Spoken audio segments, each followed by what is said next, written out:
Are you coming to the tree where they strung up a man? They say murder three. Strange things that happen here. How stranger would it be if we met at midnight in the hanging tree? Welcome to Strange Things with Chris James, broadcasting from the auxiliary radio station for Arkanasa Radio in Laredo, Texas.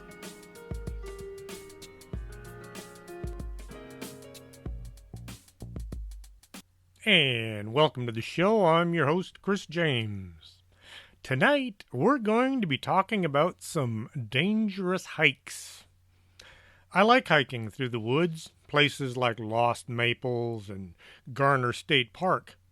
I have a collection of gear for day hikes. I'm not into staying the night on the side of the trail. I do pack things just in case I'm forced to stay over. A twisted ankle or a misplaced step can force you to survive the night in an inhospitable location. I've slept in the woods years ago when I was still in fairly good shape. Now I like a nice soft bed with air conditioning or heating, depending. I don't want to sit in a tent in the rain. Been there, done that. Folks that really get into hiking have some interesting adventures, like the Adventure Archives guys. They go all over the world hiking and recording their trips. It's worth a bit of your time to check them out on YouTube. They use good equipment and they go the extra mile to make their videos look good. The video, the editing, it's all really good done. That doesn't sound right. Really well done. My grammar is starting to sink. For me, a hike should be a nice memory. We have done Enchanted Rock 3 times. Great views and memories. Some hikes we've been on are referred to as death marches. My wife thinks I'm trying to kill her. If you run out of water before you run out of trail, you're doing something wrong. Folks who do what is known as extreme hiking are committing suicide in slow motion. There is a suspended walkway anchored to the rocks of the Sierra Huma hanging from the Desfiladero de los Gaitanes. That is known as the Caminito del Rey, or the Little Path of the King. This path was built in order to make the walk from one place to another a lot shorter. It also made it a lot more dangerous. Back in 1901, Spain built a huge reservoir called the Conde del Guadaljarce. As soon as the dams were finished, the electronic equipment needed to be set up. All the parts had to be hauled into these remote locations. Once the hydroelectric plant was up and running, the engineers were looking for a way to get from one dam to the other without having to go all the way around the reservoir. Simple. The first dam was right next to the train station, so the workers and the equipment could be hauled to that site. Then, a skinny plank road was to be put in leading to the second dam. This job of building a walkway was beyond the abilities of the men who usually do this work. Masons were used to working with stone, but not while hanging from a rope. In order to place the anchors needed to support the planks, fishermen were recruited. The idea was that fishermen were used to working while hanging from rigging. Once in place, the men had to figure out how to hammer the steel pins into the rock walls. The pins had wooden planks secured to them, thus creating the foundation needed to put in the walkway. The walkway itself was made of concrete. This was long before reinforced concrete had been thought of. King Alfonso XIII visited the site once the work was completed. They say he actually walked the concrete trail. Since the king had walked the trail, it was dubbed Caminito del Rey. Workers that were there to keep the two dams going would arrive for work at the Charo train station. They could walk to the first dam, where they might be sent to the second dam. This would mean a 1.5-mile walk. The trail was only 3 feet wide, and it was suspended at 350 feet off the bottom of the canyon. At the halfway point was a bridge to take them to the other side of the gorge.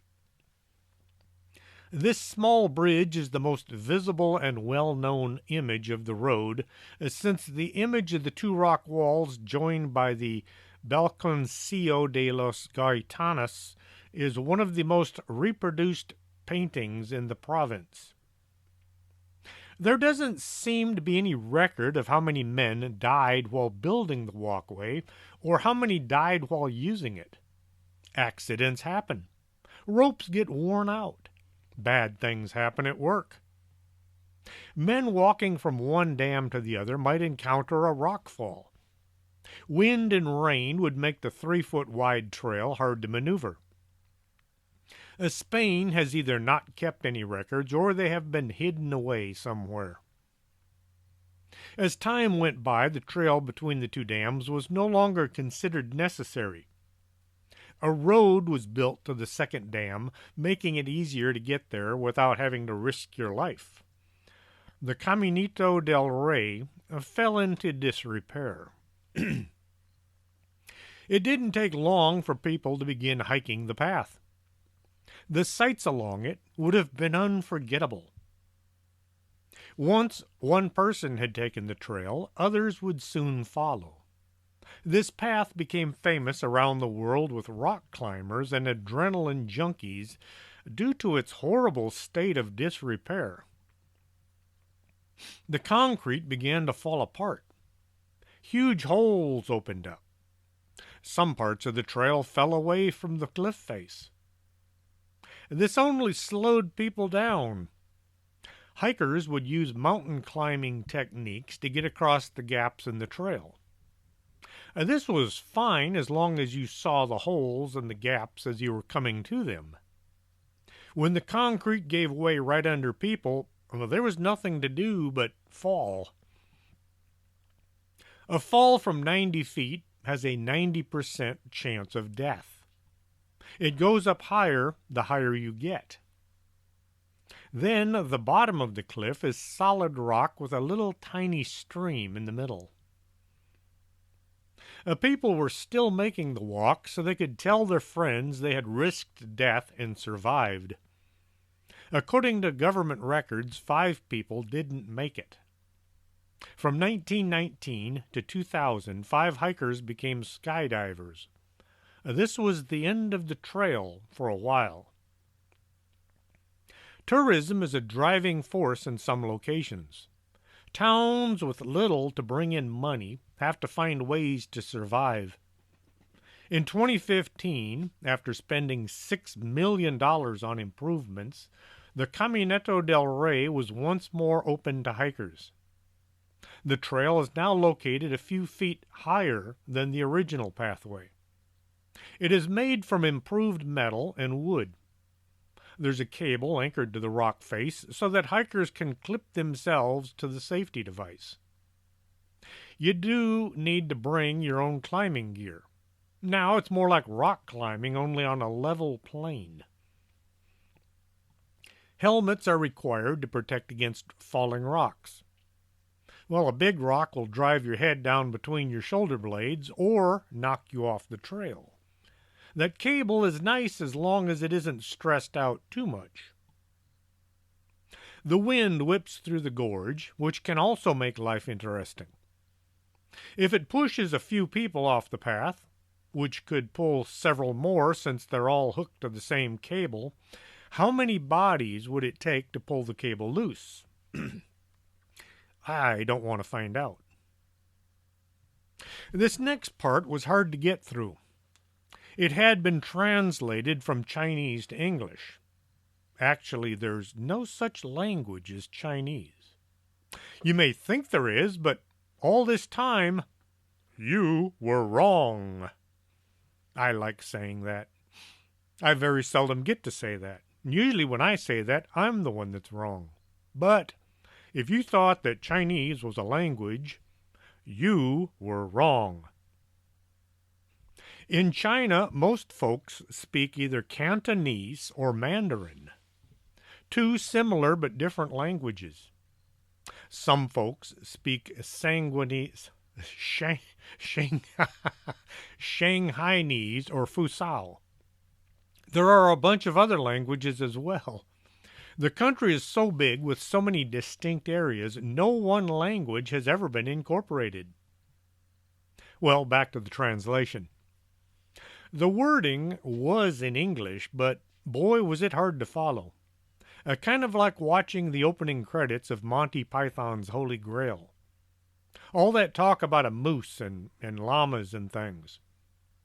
If you're wondering what I'm talking about, just search for Monty Python Holy Grail opening credits, and then sit back and enjoy. Try to read the small print. It is worth it. The folks who wrote the web page, where I did some research, were trying to put the dangerous path in a very good light. This may be why people have gone there unexpecting a life-and-death struggle instead of just a scenic hike. Mount Wushan is one of the famous 5 mountains in China. It is spelled with an H, but it's pronounced as a W. It's the original place of Chinese civilization. The Hua in Chinese means China, and Shan means mountain.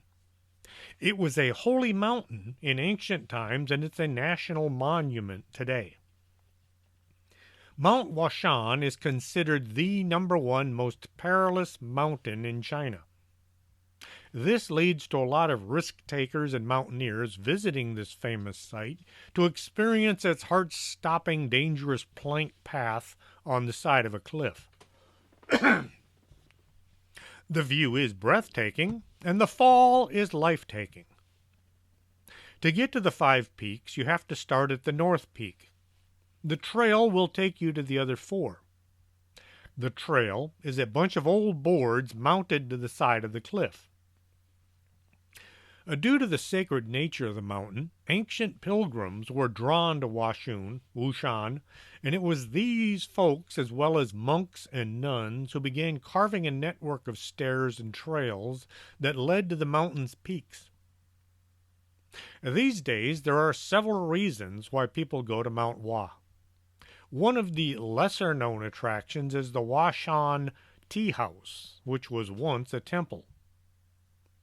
The Times of India reports that the reward for the treacherous trek up the mountain is a tea that is all natural and is made of water from snowmelt, rain, and mountain springs. That cup of tea would have to be really good to make me be willing to risk death just to drink it. I wouldn't even do that for a good cup of coffee, 'cause I can get that here at home. As Washan became a popular site for tourists to visit, these ancient trails were reinforced to ensure the safety of those who visit the sacred mountain. Further improvements to the trail have also been made by the Chinese authorities in the last 10 years.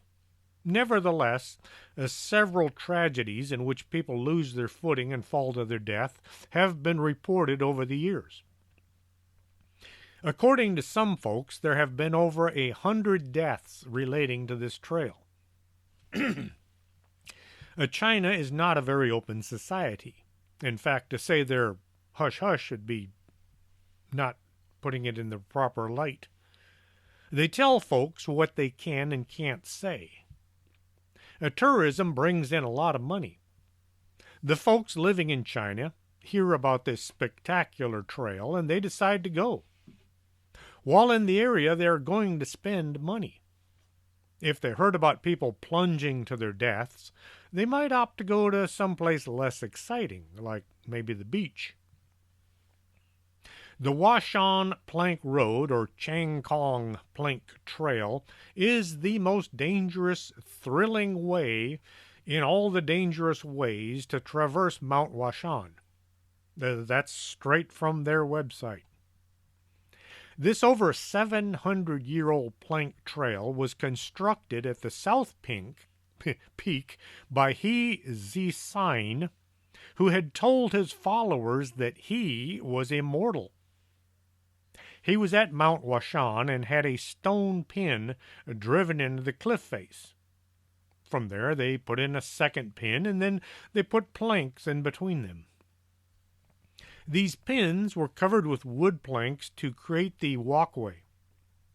A chain was later anchored to the rock so there would be something to hang on to. If wind picked up, the chain would be the only thing to keep you from being blown away. The planks are only a foot wide. One slight misstep, and it's all over. The people who have gone along the trail already say that the best way to walk the path is with your face towards the cliff. This way you're not inclined to look over the edge of the 4,000 to 5,000 foot drop. Now, if you're there to see the sights, the only sight you're going to see is the cliff face. Doesn't make sense. As you're making your way towards the peak, it would be a bad idea to encounter people going the other direction. You and they will have to decide who gets to stand while the other person goes around. Rock, paper, scissors, maybe? All you can do is press yourself into the cliff, and hold on tight, and wait as the other person squeezes past. You're going to get a lot of hugging and groping. You're going to find out if this person has anything in their front pockets. They're going to find out if you have anything in your back pockets. From ancient time to nowadays, continuous groups of people, including scholars and celebrities, have been visiting this Washan Trail to experience its danger and to test their bravery. If you're eager to hike an old wooden plank trail that is just under a foot wide, be my guest. You can tell us all about it when, if ever, you get back, and if China will let you in to do it. A Canlong, or the Black Dragon Ridge, rises up to the sky, looking like a flying black dragon. After passing the North Peak, you begin walking the Heavenly Ladder. This long ridge in front of you is over 530 steps to the top of the mountain ridge, and it is just over 2 feet wide, with a 45-degree drop-off on both sides. Should you make a wrong step, there's nothing to grab before you take a one-way tumble. It is over 1,600 feet to the bottom. They say the view is spectacular. I'll take their word for it. The wind blows very hard on this peak, and there is nothing to hang on to. The 1,000-foot Zong Path is called the Qin Chi Zong in China, which is reputed to be the throat of Mount Washan, for its very precipitous and key location for the whole mountain. This very narrow path wanders along a cliff. The path is a set of steps dug into the mountain, which is only big enough for one person to follow at a time. The iron chain is necessary to stay on the path. It's not so much a handhold as parts of a ladder. You go along on your hands and feet like a crab. The position you're going to be in, it makes looking around for the sights somewhat difficult. The Golden Locks Pass is a stone archway like a gate tower. It's located on the way from the North Peak to the other main peak in Washan. It is regarded as the gate to the sky. From here, the view of the Black Dragon Ridge is considered more thrilling. This path pass is surrounded by very old emerald pines, and there are lots of stones that are in interesting shapes. The chain you're supposed to use to stay on the path has been draped with red strings and ribbons that flap in the wind. This image may be spectacular to some, but it's going to make hanging onto the chain very hard in a strong breeze. At the southeast end of the East Peak is an isolated spot called Batoy, which has a flat summit. The clouds in the mist make it appear like an island on a sea of flickering clouds. On the summit is a stone pavilion. Inside this little building is a stone that looks a little bit like a table. The table looks as if it were there for people to play chess, although no one has ever done so as far as we know. The stone was there long before the building. Hiking is the most appealing thing to do at Mount Washaun, which is odd since it is known as the world's most dangerous hiking trail. The simple and extremely narrow wooden platforms, the cold iron chain, and the iron handrails. The seemingly bottomless canyons just below your feet. There is no safety equipment, like harnesses or helmets, so if you want them, you'll need to bring your own. The harness won't help you much since there's nothing to hook to other than the old rusty chain. Once you arrive at the final summit and take in the view, it is now time to turn around and make the whole hike back once again. A search and rescue team recovered a body below Angel Landing, a 1,488-foot rock tower in Utah's Zion National Park. The body was what was left of a young hiker who had gone missing the day before. Missing as in she fell from the trail, and her friends had contacted the Park Service. The sun was already going down, so the search and rescue team did not deploy until sunup. This may sound wrong to some, but considering how dangerous search and rescue can be, waiting for sunup was the best bet. When her friends told the park people where she fell, well, there was no way she could have survived. Approximately 330,000 visitors hiked the Angel Landing in 2020. Not counting this latest incident, there have been 9 fatalities on Angel's Landing since 2004. There was one fatality in March 2019 and one in 2018. The odds are very much in our favor, 330,000 to 1. I'm still not going to go.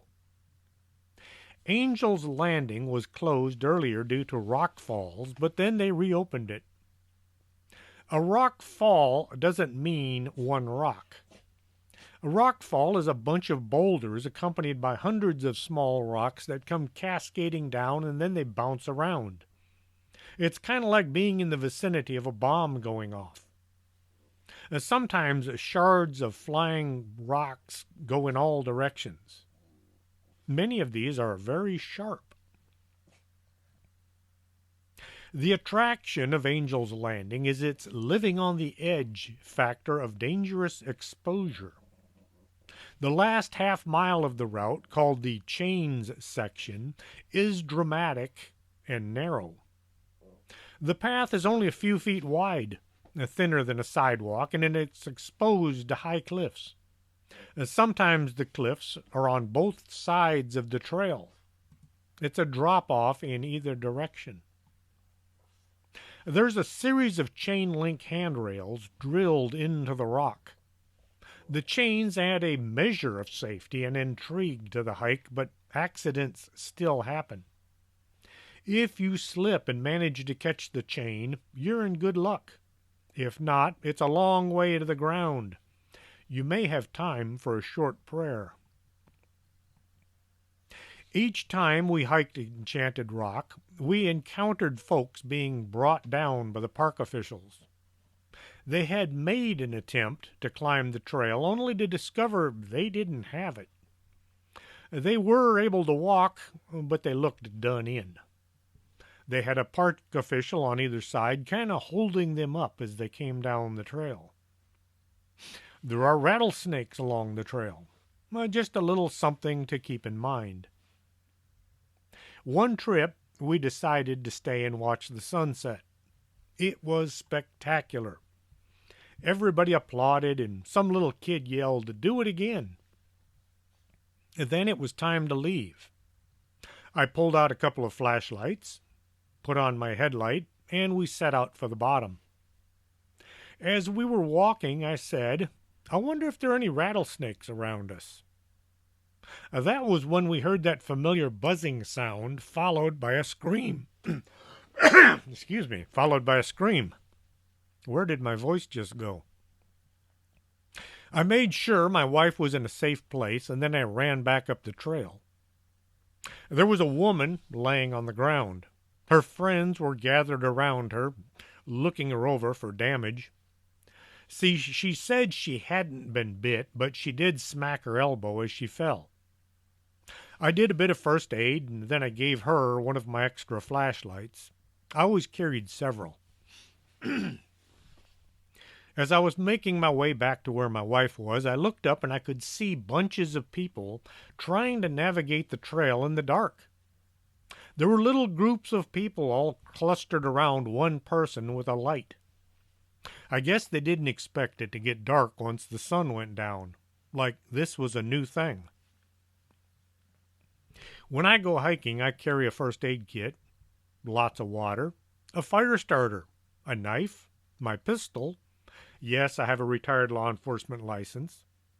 I carry an army poncho along with yards of cord in case I need a shelter. I always have several flashlights and food.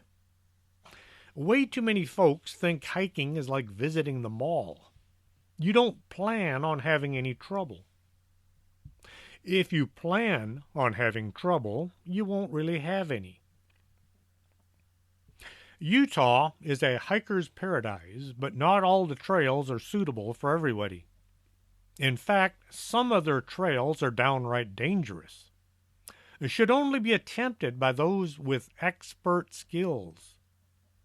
The maze is exactly that kind of a hike. It's mysterious and beautiful, but it's been named as the most dangerous hike in the U.S. Canyonland National Park is divided into 4 districts.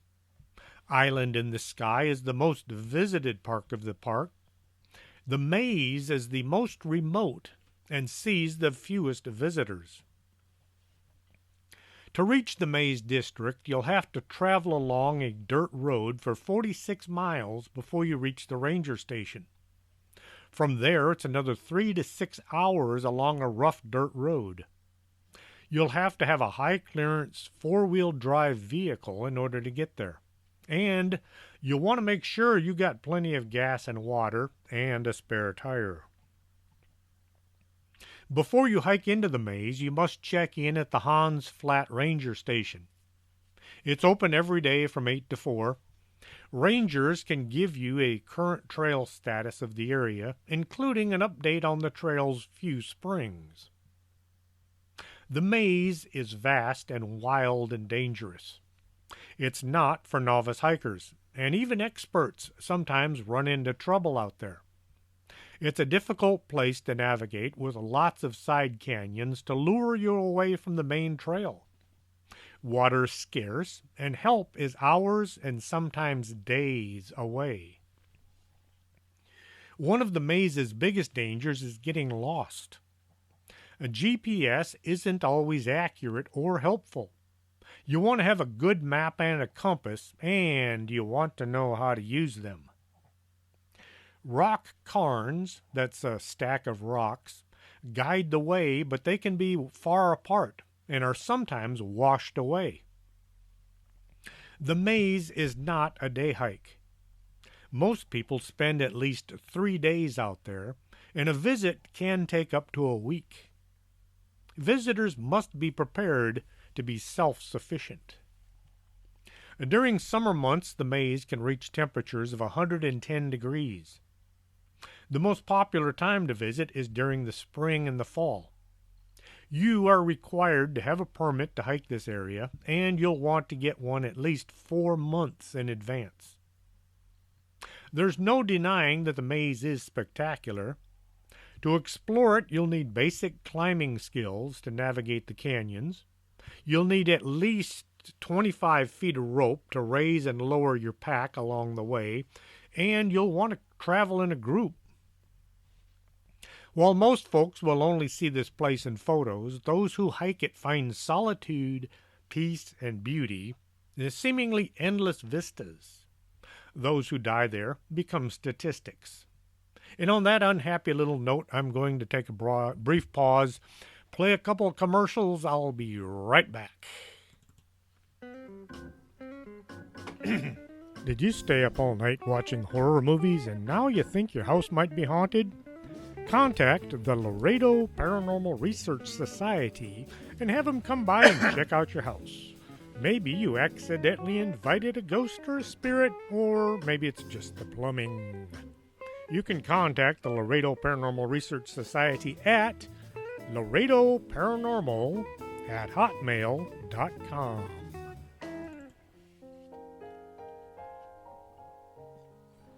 I had no idea what I was missing until I had my eyes checked at the Optica del Norte, 107 Calle del Norte. Now I can see all kinds of things I'd been missing my entire life. You should get your eyes checked too.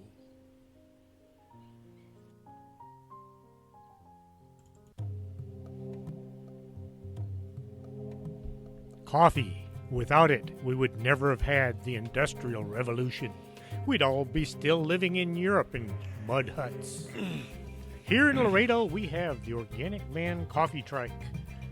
4501 McPherson, the best coffee on the planet. If you can't get to Laredo, you can order from the Organic Man Coffee Trike.shop.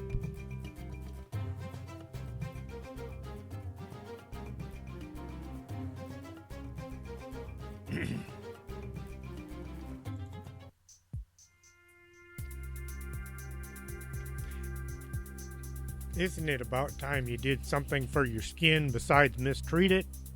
Contact Lourdes James at 956-723-3019 and take care of your skin with a free skincare class.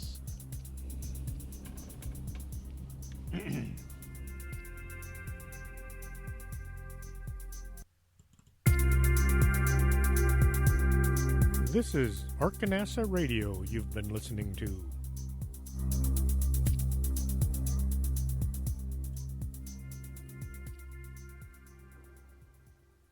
And welcome back to the show. Ayana Picchu is the impressive mountain behind Machu Picchu in Peru. Millions of people come to visit the lost city of the Incas each year, but only the most experienced hikers should opt to see the full beauty of Machu Picchu from above. Unfortunately, a lot of folks who shouldn't are going to try anyway. Ayana Picchu is often named one of the most dangerous hikes on the planet. People just love that. The most dangerous, the most haunted. There are many reports of people having died climbing the imposing mountain. A search of the official records only show 2 confirmed deaths while hiking the trail. Then again, there are dozens of unofficial reports. People go hiking and never come back. The authorities are not inclined to put out all the stories because the country relies on tourism to keep going. The reports are in Spanish and they don't put them on the website. Should some tourist go missing, the locals will go have a look. If they don't find them or the body, they will quickly say that the missing person left the area unharmed. Ayana Picchu is 8,835 feet high, 853 feet higher than Machu Picchu. Altitude sickness can sneak up on you and make hiking difficult. You start seeing signs at about 8,000 feet. A lack of oxygen to the brain makes simple tasks hard to accomplish. Only 400 pre-registered people are allowed to climb it each day. Tickets are only sold with your official entrance ticket for Machu Picchu. There are hardly any handrails along the hike, and only a couple of safety lines were put in. What pass for stairs are almost vertical, and they date back to the times of the Inca. There's a very high humidity in Machu Picchu, making the stairs slippery. Your body will overheat, since sweat won't evaporate in the high humidity. You have to carry everything you'll need on your back or do without. If you ask enough people, you'll find a long list of hikers who didn't make it back down on their own feet. Some never came back down at all. The authorities will check to be sure you have registered to climb, but they don't check to see if you are able. They don't check your gear to see to it you have enough water or you have proper hiking boots. It's not their job. It's yours. If Ayana Picchu were located in just about any other country, it would be off limits to most tourists, if not all. Not so much due to deaths, but due to the accidents, which are also hard to find reports of. If you twist your ankle at 8,400 feet up the side of a mountain, you're going to have a bad trip back down. Oh yes, a helicopter can fly higher than the mountain summit, but there's no place to land. You don't want to be long-lined out of there. That's when they tie a rope to the side of the chopper and hang a basket to the bottom. It's kind of like being swung back and forth over the Grand Canyon without any safety lines. It's not just the injuries to worry about. With high heat and humidity, there's an increased risk of heart attack and other physiological problems. Now, it only gets up to about 80 degrees on a hot day in Machu Picchu. When you do physical exertion, your body will generate at least 20 to 25 degrees. That puts you up over 100 degrees. Then the humidity makes cooling near impossible. I don't ever want to have dehydration again. It is nasty. Thousands of tourists visit Machu Picchu, and hundreds of them decide to hike Ayana Picchu each year. You can find tons of videos on YouTube of people walking about seeing the sights. TV shows are out there as well. All the images make others want to go there and see the place for themselves. Hardly any of these videos and photos tell of the people it is physically challenging trip. A few years ago, our entire family went to Disney World for a week. Me and my wife dressed like we were going for a long hike. Camelbacks, comfortable clothes, hiking shoes, hats, and sunscreen. As we walked, we were amazed at how many people were walking around, more like staggering around, in inappropriate outfits. Women in high-heeled shoes. Really? Guys in muscle shirts who didn't have the body for it. Skin that hadn't seen the sun in years was glowing bright red. Tight-fitting clothing that was causing all kinds of skin irritations. At no time while checking in, were there any kind of advice to people to dress for comfort in long walks. A lot of folks were absolutely miserable. By noon, there were hordes of people sitting under any shade they could find. They were all giving off a bright red glow from their overly exposed skin. A Disney World is set up to avoid killing people. Going to a far-off location and hiking about Incan temples with little or no preparation can lead to sickness and death. There are several deaths listed if you do a little digging. People who slipped and fell while doing things like taking a selfie and leaning out too far, or taking one step back for a better angle, slipping on wet stairs and falling over a cliff, not drinking enough water, or drinking things other than water. There really ought to be a class or something for people who are attempting their first adventure vacation. Maybe I should create one. Probably not.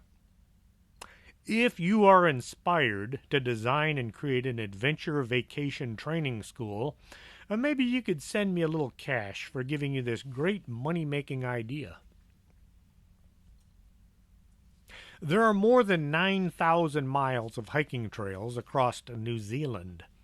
Some are well maintained and relatively safe. Others, when the often changing weather, are potentially deadly. In New Zealand, they call them tramping tracks.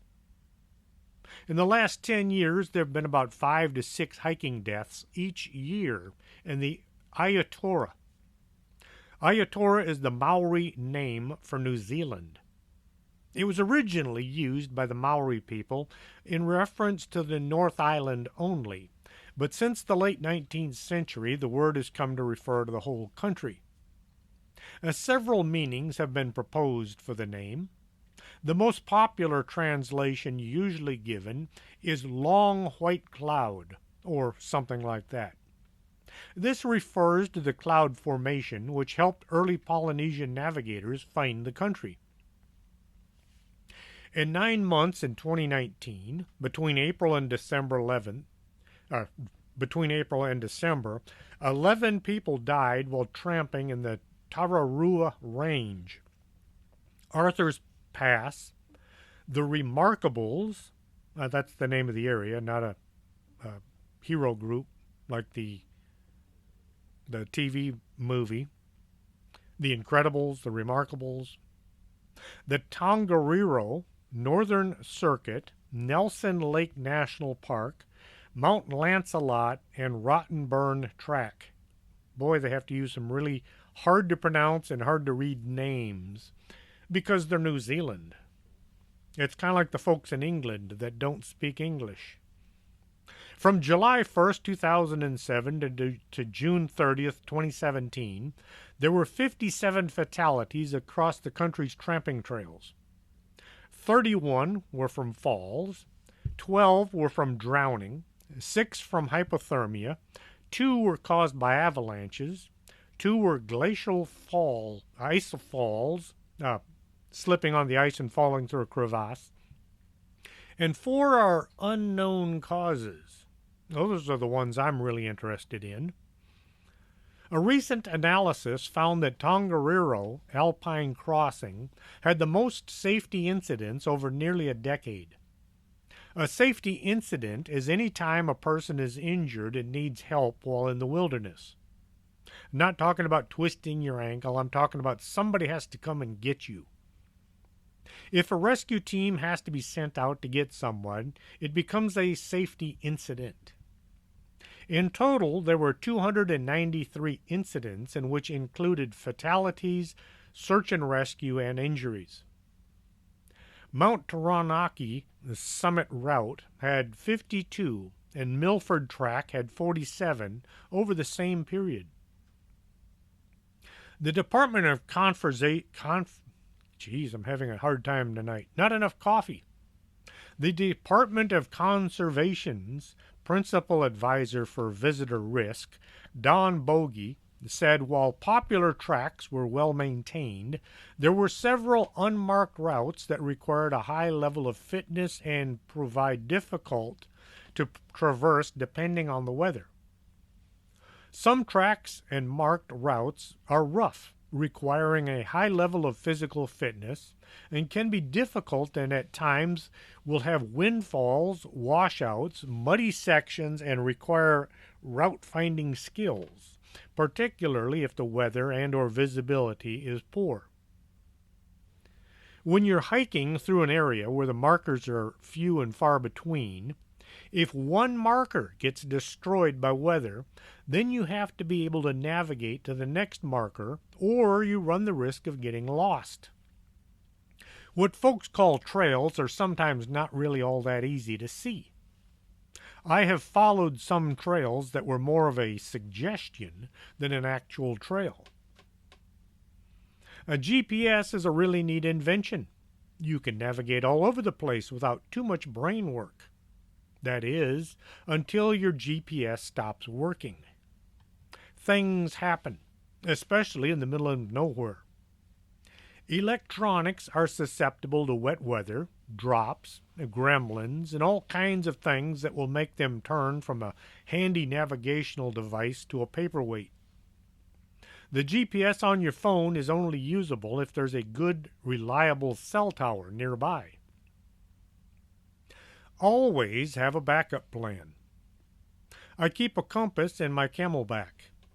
It's tied to a lanyard so that if I take it out of the camelback, it'll stay with me.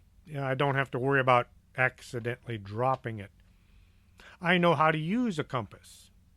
I did pay attention in the Army, sometimes. The map you use in the wilderness is not anything like the map you use to drive from Laredo, Texas to Floyd, Virginia. There are contour lines and symbols that represent things you're not going to be familiar with, things like mine shafts and cliffs.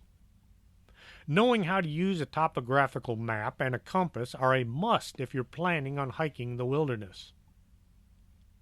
There are all manners of natural hazards while hiking in New Zealand, like rock falls, avalanches, dynamic weather, and steep bluffs. All these can lead to injury or death, but there is also the human factor. People who set out for a day hike and end up in a long-term survival situation. Bogey said, "The greatest danger is people being unprepared for their tramp, attempting tramps in poor weather conditions, or underestimating the skill level required to walk a track."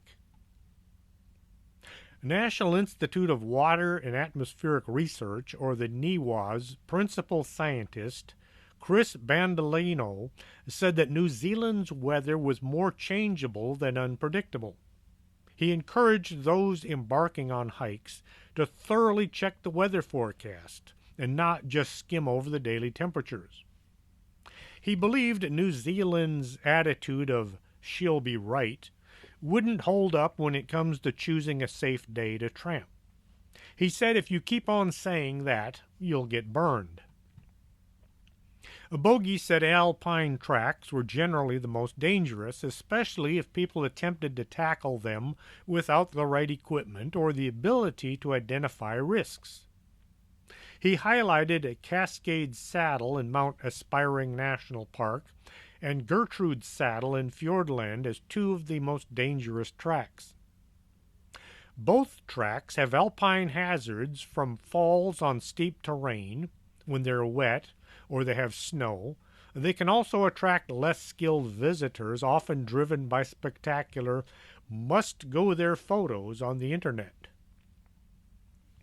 A Cascade Saddle in Mount Aspiring National Park is highlighted as one of the most dangerous tracks in the country. Track grades were important to take note of. A track grade tells you how difficult a trail will be. Texas Parks and Wildlife maps show the level of difficulty based on how much physical exertion will be needed to finish the trail. They also show how far each section of the trail is. I find them easy to follow and usually up to date. The same is true of New Zealand hiking maps, but you're going to have to understand how they word things. I have no idea how far a kilometer is, but I know what a mile looks like. I can't do the math in my head, but my wife usually can. Just looking at a map or reading a guidebook won't prepare you for what might be on the trails. Weather happens. Markers get knocked down. Rain can wash away a trail on the side of a steep hill, causing a major hazard. The trail might look passable, only to slip out from under you as you're walking. DOC data showed Aroki Mount Cook to be the most popular tramping area in the last year, with an estimated 1.4 million visitors, which was up 11% from the year before, followed by Milford Sound with an estimated 840,000 visitors, and Franz Josef Glacier with 759,000. Daisley warned tracks marked as difficult weren't the only ones with hazards. Areas below the alpine zone are not without risk. With higher participation numbers, we see a higher number of injuries in these areas than on the more advanced tracks. Of the 57 deaths from July 2007 to June of 2017, 21 deaths occurred on advanced tramping tracks, 13 were on expert routes, 6 on intermediate tracks, 4 on easy tracks, and 13 happened while not on a track. Not all deaths and injuries came from sudden dynamic events.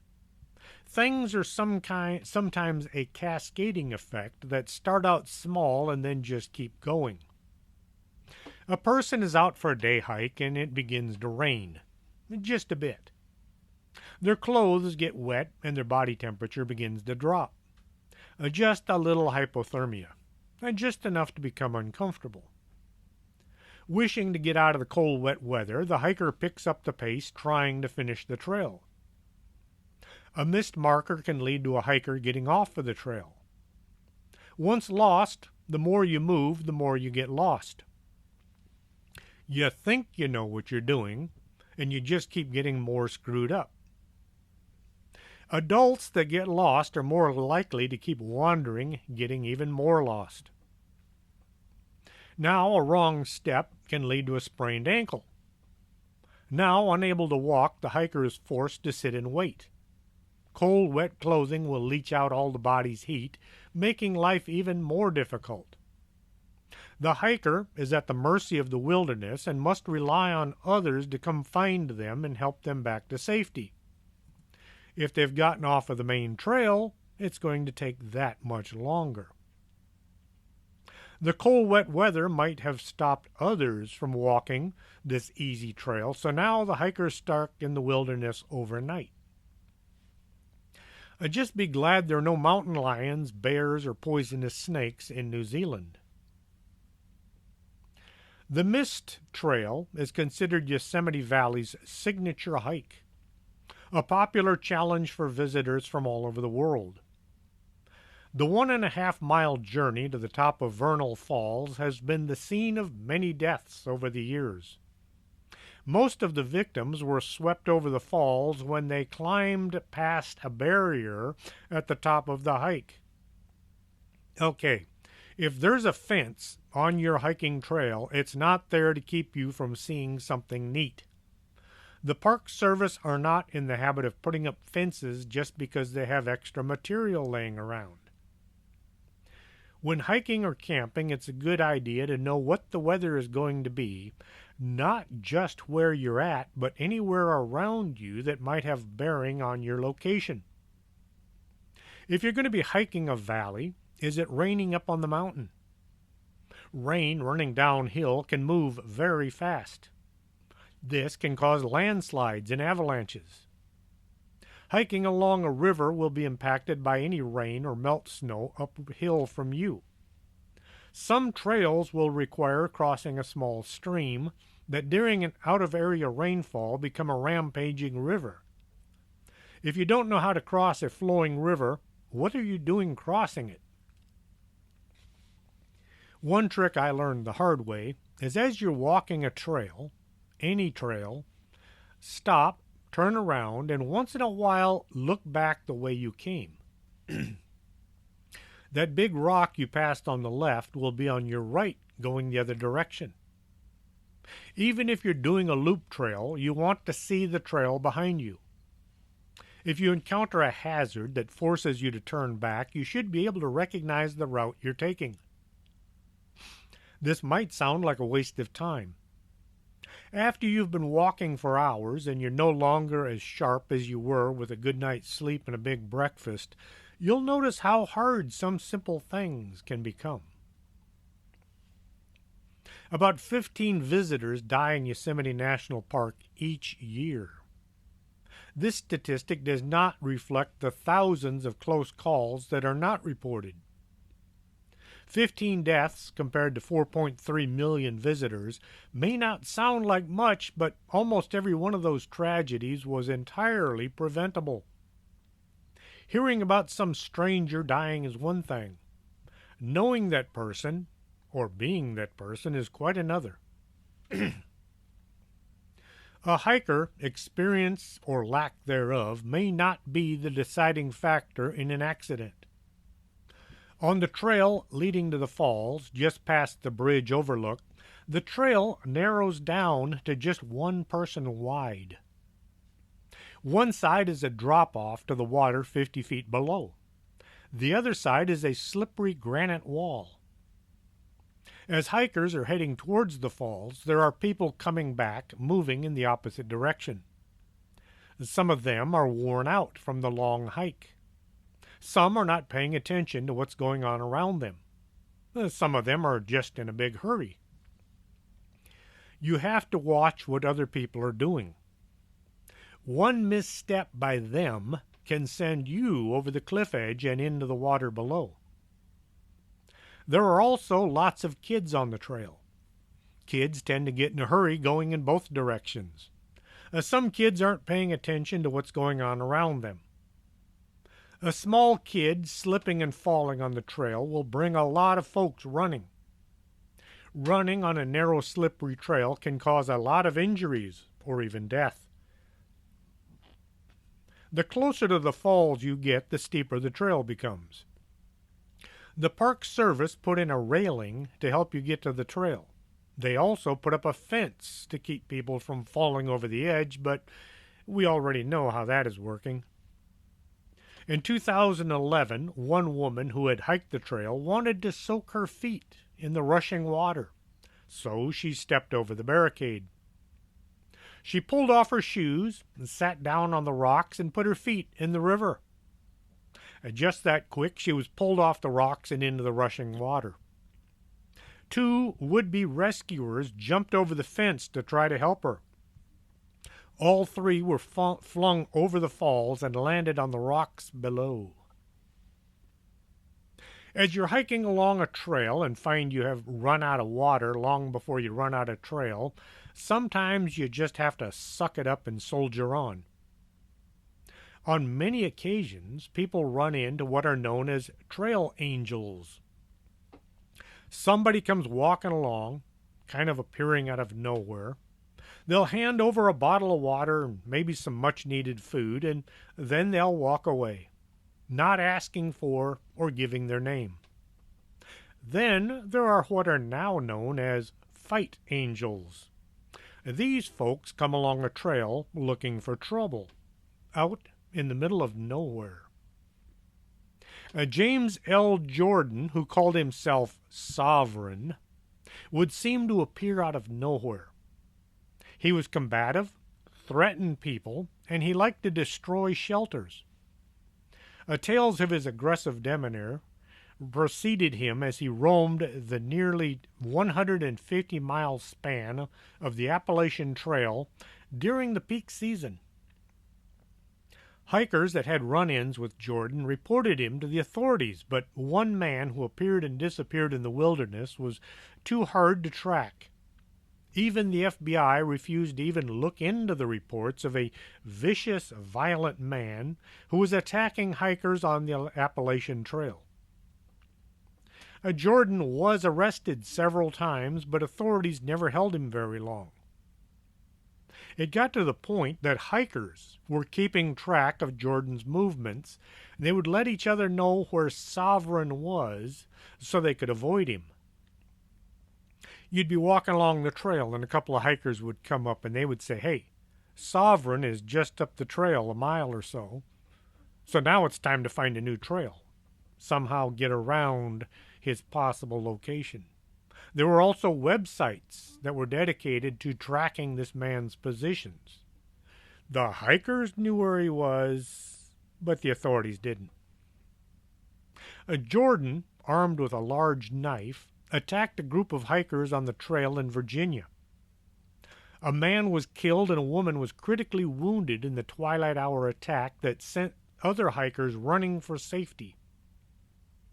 The victim of the attacks told authorities that Jordan had threatened to set the other hikers on fire as they were sleeping in their tents. Something to think about next time you hear noise in the dark. 3 hours after the attack, tactical officers from the Wyeth County Sheriff's Office were searching the woods after hearing a call for help.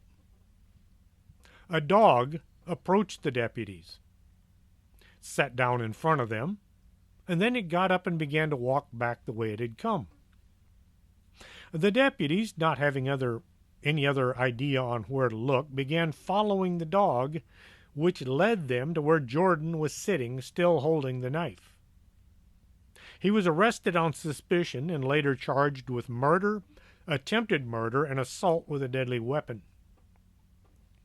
Once in custody, the authorities began compiling all the reports filed by hikers that had run into Jordan over the past few months.